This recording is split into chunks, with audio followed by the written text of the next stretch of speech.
It happened last Saturday. It was late evening, and I, as usual, was sitting at the computer preparing material for a new episode when I suddenly received a message from my friend Matt saying, "Hey dude, how's it going? Are you at home? I'm coming over. I'll be there in an hour. I've got this really crazy story to tell you about a guy who was swallowed by an anaconda. No shit, I kid you not, it's gonna blow your mind." How could I say no to that?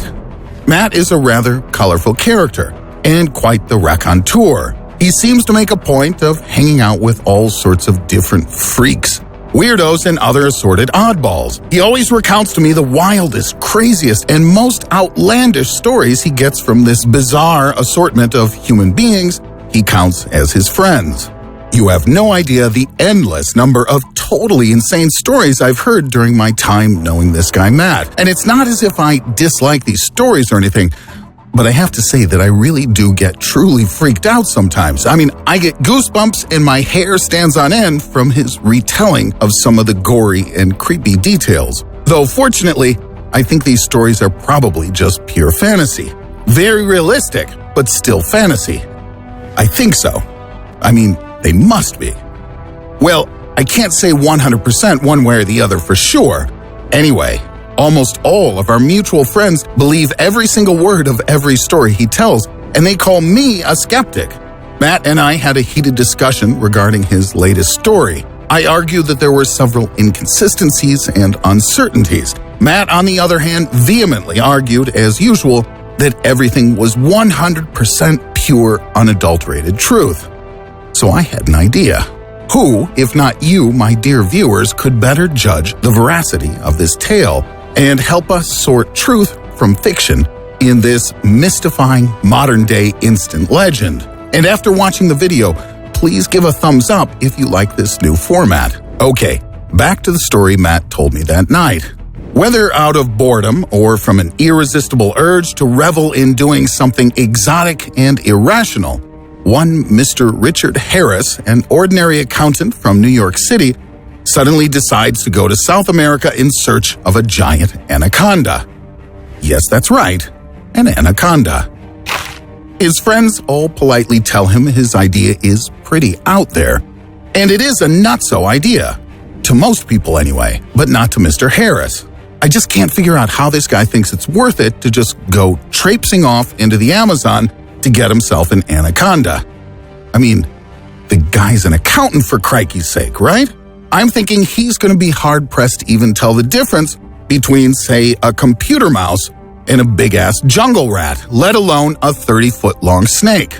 A 9-meter-long monster like this is not what you find in a terrarium at your local pet store. But anyway, listen, so Richard, or should we call him Dick? No, let's call him Dickie. Dickie believed that what he learned about snakes on the internet was more than enough.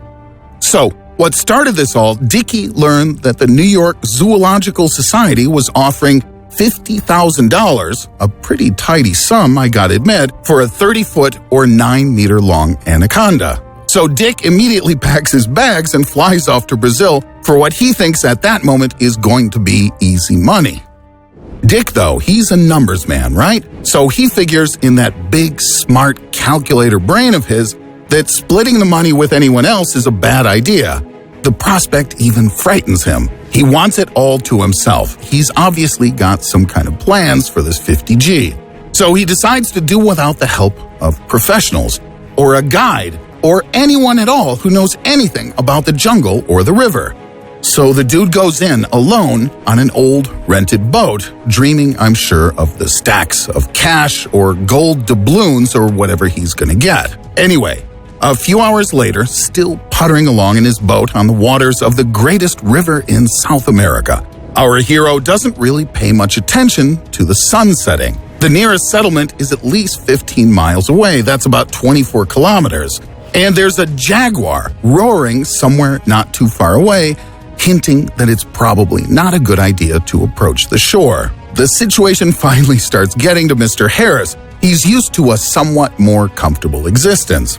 So he smacks his paddle down in a fit of frustration and maybe even a bit of anger, whereupon he gets a giant splinter in the palm of his hand. He sees the blood, feels a little woozy, pulls out this enormous splinter and reflexively dips his bleeding hand into the water. But as the local Indians say, and I may be paraphrasing here, do not stick your bloody wounded hand into the piranha-infested Amazon River. It's just not a good idea. These monsters aren't really dangerous if you don't have any bleeding scratches or cuts on your body. But in the case of having something like a gushing, bleeding wound, well, these predatory fish quite easily smell the blood. If your whole body's in the water, you're unlikely to even have enough time to swim to the shore before being eaten alive. Dick also realizes something like this when his forefinger and thumb are suddenly and painfully clenched in the sharp-toothed, powerful jaws of a piranha. So Dickie here, well, I'm guessing due to fear, or perhaps just plain jungle accountant clumsiness, Dickie falls overboard. Fortunately for him, he's only a few feet away from the muddy shoreline, so our intrepid and fearless first-time snake hunter accountant manages to get on shore alive, unlike his thumb, which remains in the mouth of the predatory fish. But Harris, who's lying on the grass, doesn't give a hoot about his lost finger. The main thing is that he survived and that nothing else augurs any trouble. And everything seems like it's going to be okay. Except, of course, for the giant Anaconda, which is just 5 feet away. That's about 1.5 meters and is staring directly at Dickie, our jungle tourist. Something tells me that Mr. Harris isn't thinking about the money any longer at this moment. But there isn't really any time to think of pretty much anything. Our intrepid urban office hunter remembers what he's supposed to do in such a situation, something he learned from some random website. So Dickie lays down flat on his back on the ground, ramrod straight, in the hope that the snake will try to eat him feet first, so that our hero can then attack the predator with a knife.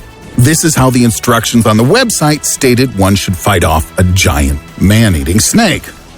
But alas, despite his excellent sense of humor, Dickie didn't understand that the article was nothing more than a joke, and that trying to fight a snake this way, you'll only accelerate the time it takes for the snake to get you into its stomach.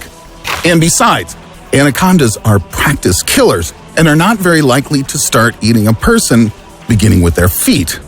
Normally, these mega snakes first envelop their victim's body, constricting around it, whereupon they break all of the victim's bones and squeeze out all the available air in their lungs. It's then that an anaconda will begin to consume their meal, normally starting from the head. This fate would await Mr. Harris as well, if not for the guinea pig. What guinea pig, you may ask? When Dickie ran for his life to the shore, he stomped and stumbled across a leftover chunk of dead capybara, which is a giant guinea pig the size of a wild boar. This animal is a quite common meal for anacondas. In fact, they love these ersatz rats. Anyhow, upon finding capybara fur on the soles of Dickie's boots, which is like catnip to these giant snakes, the serpent mistakes them for a capybara and begins to devour the boots, and Dickie, gulping him down up to the man's waist. The poor guy continues following the false internet instructions, waiting for his chance to strike. But just at this most crucial moment, he remembers something utterly important. He has no knife. Or rather, it's in the boat, but not on his person. While poor Mr. Harris looks despairingly at his boat drifting near the shore, his body goes deeper and deeper into the snake, to the point where only his head can now be seen. By the way, large snakes like pythons or boas do sometimes eat their victim alive without strangling it to death first. It's just fairly rare. To be honest, I imagine that Dickie tried to resist, but normally any squirming attempts to escape provoke these snakezillas into strangling their victim. But apparently, Mr. Harris just turns out to be one of those lucky ones who are swallowed alive. Or is he unlucky? It depends how you look at it. Nevertheless, at this moment, he already feels like he can barely breathe any longer, and gasping for air, his vision starts to fade. The light going out in his eyes. He begins to hear his own heartbeat pounding in his ears, slowing down with each beat. Our snake hunting accountant is feeling his last few moments of consciousness. But before losing consciousness, he remembers a story about a man named Paul Rizzoli.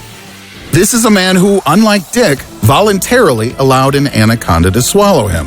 Paul spent several hours in the snake's stomach and eventually escaped unscathed. But he was very well prepared. A suit made of carbon fiber material protected Mr. Rizzoli's body from the deadly squeezing and constricting muscles of the anaconda. In addition, a special chemical mixture protected him from the snake's gastric acid, and a tube extended outside the snake, allowing Mr. Rizzoli to breathe. If only Mr. Harris had the same arsenal, everything might turn out differently. But now, finding himself on the interior of the biggest snake on the planet, he can only hope for a miracle. Sometime later, Mr. Harris opens his eyes. Tropical birds are flitting around and sunlight is shining down through the thick leaves of palm trees. This must be paradise, Dickie thinks. I must be dead. But for some reason, his body still hurts. He's breathing heavily and is ridiculously and insanely thirsty. It's when he looks at his feet that he really realizes this is not paradise, and in fact, he's still alive. Our brave snake hunter sees that his boots are gone, as well as his socks, and that his bare feet are covered with painful and unpleasant-looking burns. And there are some fresh traces of what look like big cat footprints scattered around him in the mud. There's only one explanation for this unbelievable situation. When snakes come across predators or pretty much anything they consider dangerous, they forget all about eating. All of their available energy is directed towards escape. And if there's something in their stomach, it's better to spit it out as fast as possible and find something else to eat later at a safer move. When Dickie's legs had reached down into the snake's stomach, due to the acid, his boots had dissolved. Then his socks, and finally even the skin on his legs had started to melt. But around this time, on its way from somewhere to somewhere, a jaguar came across this spectacle, probably the same jaguar whose roar scared the shit out of Dickie the night before. Realizing that the big crazy wildcat is a tough rival to beat, and a man seasoned with capybara fur on his rubber boots is not a very tasty dish, the snake regurgitated its victim and disappeared into the waters of the Amazon. But still, there are a couple of points that I have some questions about. First, is it really possible for rubber boots to dissolve in anaconda stomach juices in just a couple of hours? Anaconda's gastric acid is, of course, a very powerful substance, capable of digesting even the bones of large animals. But this process requires days, usually, or sometimes even weeks. And second, was the jaguar in question so finicky that he passed by this perfect meal of a foolish and now unconscious New York City accountant simply because the man had already been barfed up by a snake? Perhaps the jaguar felt it was beneath him. I don't know. But okay, yeah, the jungle is a very unpredictable place. It's true, it's often difficult to know who is a friend and who's an enemy.